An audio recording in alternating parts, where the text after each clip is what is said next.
कितनी बढ़िया लगती है। तो चलिए दोस्तों, नमस्ते, सुप्रभात। एक बार फिर से नए दिन की नई शुरुआत करते हैं चमचमाती बर्फीली धूप में विनिपेग मैनिटोबा की।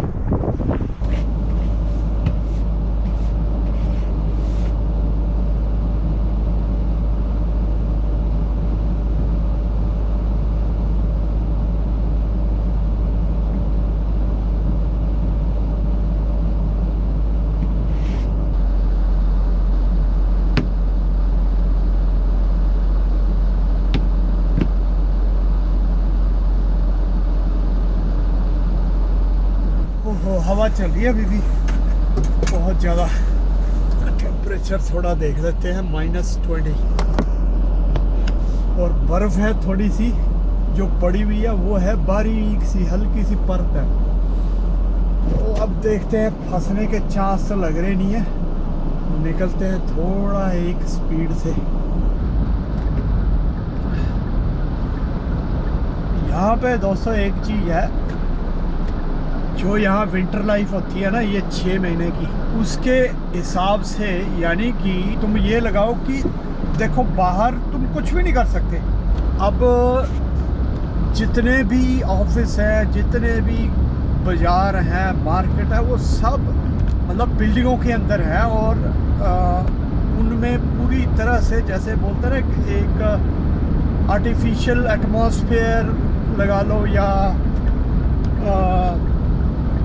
आर्टिफिशियल मतलब वातावरण बना दिया गया है, समझ गए ना।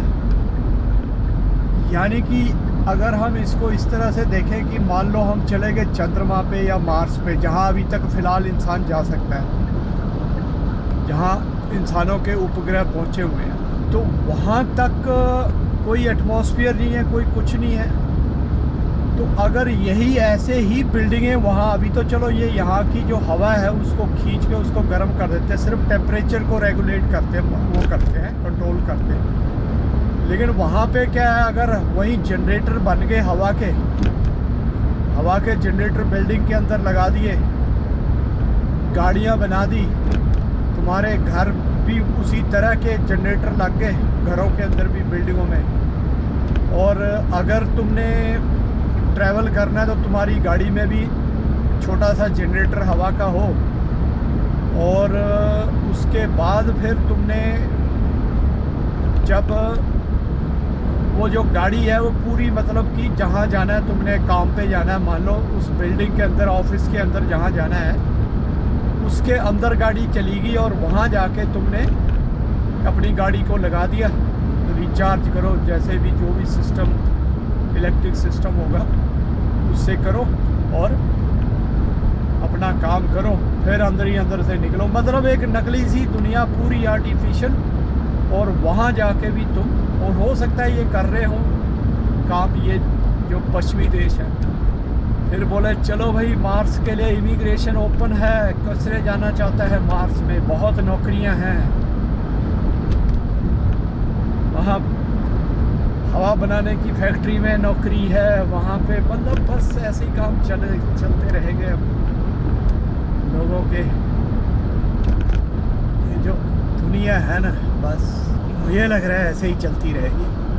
कल हम डिस्कस कर रहे थे, एक दो दोस्तों के साथ डिस्कशन हो रही थी, जो गोरे हैं इन्होंने, मतलब जो ब्रिटिशर्स हैं, हम बात कर रहे थे कि देखो अगर इंसान कोई है ना काम करता है, कोई प्लानिंग करता है किसी काम की, कोई भी काम करना हो, तो उसके लिए वो अपना संसाधन जुटाने शुरू करता है। तो वो संसाधन जुटाने के साथ साथ, तो जब संसाधन जुटाते हैं वो किस तरह से जुटाते हैं, हम पूरी पहले प्लानिंग करते हैं भी हमें क्या करना है ना। मान लो हमने सिंपली इसको ऐसे लो कि मान लो हमने कुछ स्टडी करनी है। अब एक तो पेरेंट्स प्लान करते हैं ना बच्चे के लिए पहले से, बाकी बच्चे की मर्जी होती है बाद में वो क्या प्लान करे। लेकिन पेरेंट्स अपने, जो खासकर हम इंडियन पेरेंट्स जो है, वो हम पहले सोचते हैं कि यार हमको थोड़ी सी इस दुनियादारी की नॉलेज है, और इस तरह से बच्चों के लिए फिर हम प्लान करना शुरू कर देते हैं। तो उस प्लानिंग में क्या क्या आता है, मान लो उसको हमने आईआईटी करवा ली, अब आईआईटी में उसको अगर डालना है तो उसके लिए क्या चाहिए, उसको मैथ्स चाहिए। अब वो भी देखना पड़ेगा भी बच्चा मैथ्स में कैसे है, साइंस में कैसे है। दूसरा उसके लिए फिर पैसे वैसे भी चाहिए। तीसरा बच्चे को खुद को भी इंटेलिजेंट, थोड़ा सा एवरेज, अबव एवरेज होना पड़ेगा।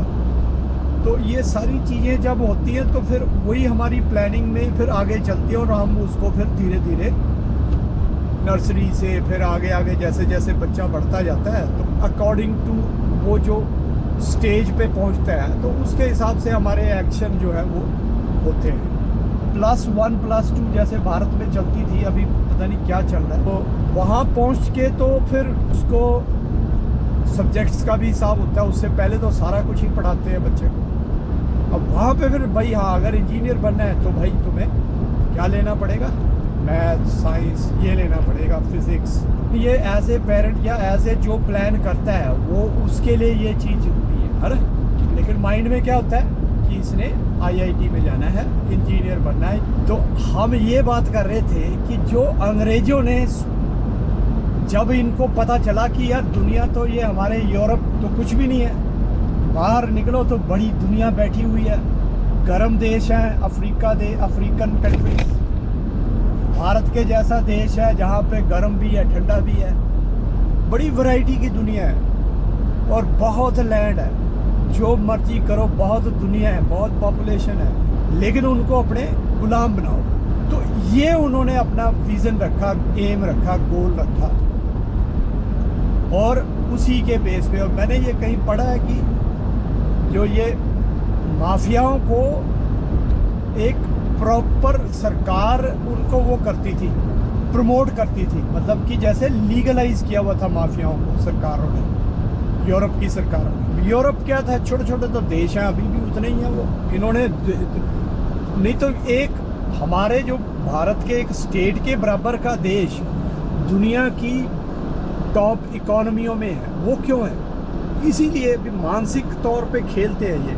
कितने संसाधन होंगे यार इनके पास, ना इनके पास पॉपुलेशन है, कहे कि प्रोडक्शन बहुत है, लेकिन क्या है, इन्होंने खेला दिमाग लगा के, भगाया लोगों को किसके पीछे, चमक दमक के पीछे। जो मैं अक्सर कहता रहता ना, चमक दमक के, माया। और माया को ही हम जैसे देशों ने, भारतीयों ने, सनातनियों ने माया को एक बंधन माना, क्योंकि इंसान का जन्म ही एक ऐसा जन्म है जो तुम्हें आगे अपने कर्मों को सुधार के और मोक्ष की ओर ले जाने के लिए रास्ता प्रशस्त करता है। लेकिन वही इंसानी जन्म में तुम मोह माया में पड़ गए तो तुम फिर खत्म है तुम्हारा काम। ये दोस्तों मतलब ये चीज़ जिसको और हमारे मतलब ऐसे नहीं हमने ये चीज़ें बोल दी, हमारे ऋषि मुनियों ने बहुत रिसर्च के बाद वो चीज़ें बनाई थी। मेडिटेशन, ध्यान लगा के, एकात्म हो के परमात्मा के साथ, तब इनको ये चीज़ें पता चली और ये फिर उन्होंने आगे दुनिया को बताई। वो ऐसे नहीं बता दी जैसे ये लोग मतलब ये भी रिसर्च करके बहुत चीज़ें बताते हैं, लेकिन इनकी जो रिसर्च बेस है वो है सारी मटीरियलिज्म के ऊपर, अंग्रेज़ों की। तो इसलिए आज तो जगह ही नहीं है भाई दूर दूर तक, बाप रे।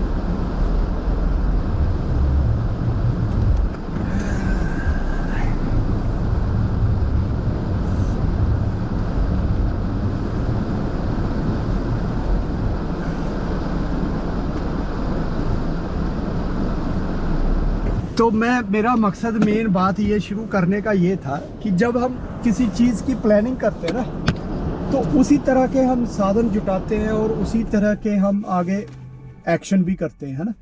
तो इन्होंने प्लानिंग ही यही करी हुई है कि लोगों को मूर्ख बनाना, उनको स्लेब बना के रखना। अभी जो है हम लोग इतने आतुर क्यों रहते हैं, जबकि देखो यहाँ पे सारा कुछ क्या है, कुछ भी नहीं है, सारा कुछ नकली है, आर्टिफिशियल है। बिल्डिंगों के अंदर, कारों के अंदर, घरों के अंदर सब कुछ नकली इन्वायरमेंट है, सारा बनाया हुआ है। मतलब कि फिर भी यहाँ पे दुनिया बस रही है। यही तो मानसिक गुलामी है। और हम अपने इतने मतलब कि सुंदर से स्वच्छ वातावरण को छोड़ के, हालांकि अब इन्हीं के पीछे लग के हम वहीं पे ही ये चीज़ें पैदा करनी शुरू कर रहे हैं। जैसे भारत की बात कर रहा हूँ मैं, तो हम वहाँ पे भी सारा बस यही मटीरियलिज्म के पीछे पीछे भाग रहे हैं। और उसकी वजह से सारा कुछ ख़राब कर रहे हैं। वहाँ पे भी सारा वातावरण सब कुछ ख़राब कर रहे हैं। तो इनके देखा देखी अंग्रेज़ों के, तो ये गुलामी वहाँ तक पहुँच गई है। ये नहीं है कि सिर्फ यहाँ आने की मानसिकता ऐसी है हमारी कि या ओह चलो जी वहाँ चलते हैं। अब पता चल रहा है ना, हमारी मानसिकता भी ऐसी थी, लेकिन पता चल रहा है कि यार कुछ भी नहीं है, ये तो बकवासबाजी है सारी। ज़िंदगी का जीने का मकसद ही कुछ नहीं है, बस 24 घंटे यानी कि रोज़ रोज़ जो है एज ए लाइक रोबोट जो है तुम काम करते रहो, पैसे कमाते रहो, इनकी इकॉनमी बढ़ाते रहो, देशों की इकॉनमी, चाहे भारत में चाहे कहीं भी है। इकॉनमी बढ़ाने का मतलब है तुम्हारी ज़िंदगी नरक बनना, इंसानी ज़िंदगी को नरक। हालांकि वहाँ पे हमारे लाखों करोड़ों साधु ऐसे हैं जो इन चीज़ों से दूर रहते हैं, वो उनका मतलब कोई नहीं है, वो अभी भी भिक्षा मांग के जो है वो गुजारा करते हैं। तो मतलब नॉर्मल लाइफ भी तो जी सकता है ना बंदा। तो दोस्तों ऐसे है, बाकी मकसद यही था कि हमें थोड़ा सा चीज़ों को सोचने विचारने की ज़रूरत है। ज़िंदगी के लिए ज़रूरी क्या है, रिटायरमेंट के बाद बताते हैं 65 के बाद जीता कितना बंदा है। कुछ जीते भी हैं तो वो 65 के बाद क्या एंजॉय करेंगे, उनको दिखाएंगे क्रूज़ में घूम रहे, यहाँ घूम रहे, वहाँ घूम रहे, फलाना घूम रहे। तो मतलब हमको फिर लगता है वो थोड़ी सी क्लिप देख ली, 5-7-10 दिन के लिए घूम लिए, ओ बस यही है, बस हो गया, इसी से काम बन गया सारा। तो ऐसे है। बाकी चलो दोस्तों निकलते हैं अंदर की तरफ, मिलते हैं फिर आपको शाम को। थोड़ा सा सोच विचार करें, मंथन करें चीज़ों का, हमारे सनातनी स्क्रिप्चर्स को पढ़ना शुरू करें, थोड़ा थोड़ा उनको अंडरस्टैंड करना शुरू करें। चलिए मिलते हैं, नमस्ते।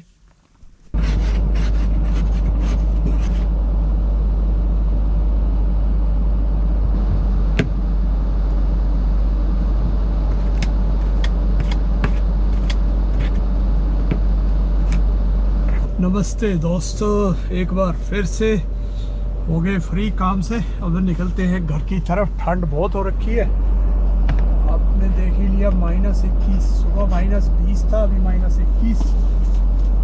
बस ये ऐसे ही चली जाना अभी 1 महीना और। मार्च में भी मतलब ठंडा ही होता है, अप्रैल तक में बर्फ़ पड़ती है, लगा लो। गाड़ी स्पीड भी नहीं पकड़ रही, तो ये ना गर्म होगा इंजन तो जाके चलेगी। साइड से निकल जाओ भाई, गालियाँ मत निकालना। अब जाके 40 के ऊपर पहुंची है सुई। एक तो बंदा मेरे पीछे ही लगा हुआ है बेचारा, 2 लेन्स है भाई, इधर उधर से निकल जा कहीं से।